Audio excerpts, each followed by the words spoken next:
An illegal alien from Mexico charged with sexually abusing an 8-year-old girl has racked up nearly $1 million in medical bills, courtesy of the American taxpayer.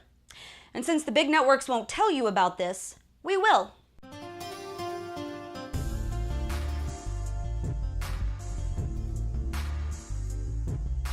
Hey guys, I'm Brittany Hughes for MRC TV, here to tell you all about the illegal alien who has cost us nearly $1 million in medical bills over the past year and a half.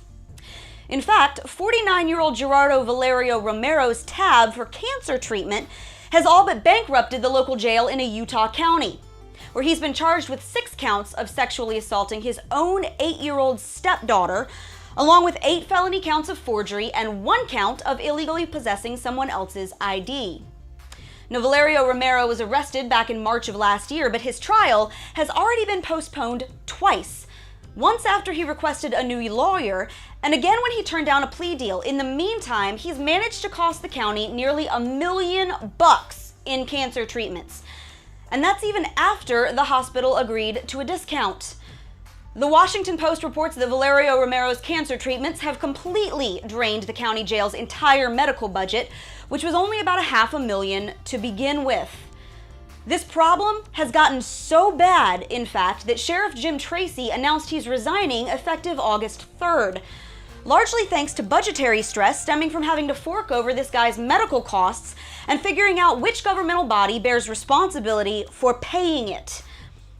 Now, the county commission is actually scrambling to shift tax dollars around from other public services so that they can cover this one inmate's mounting expenses, despite the fact that he shouldn't even be here in the first place.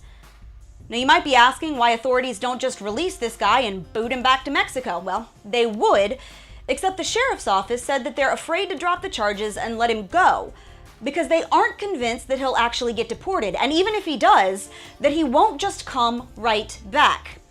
And isn't that just a little sad? Now, keep in mind that this is just one illegal inmate in a sea of similar stories across the entire country.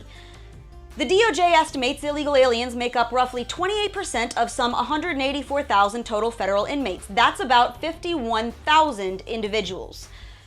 Now, according to the Federal Register, each of those prisoners costs an average of $32,000 a year, meaning that illegal alien felons alone cost American taxpayers about $1.6 billion annually. And this doesn't even begin to count those being held in state prisons and local jails like Valerio-Romero.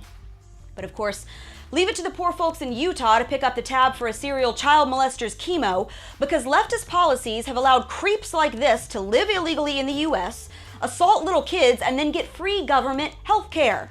After all, what are Americans if not the rest of the world's pocketbook?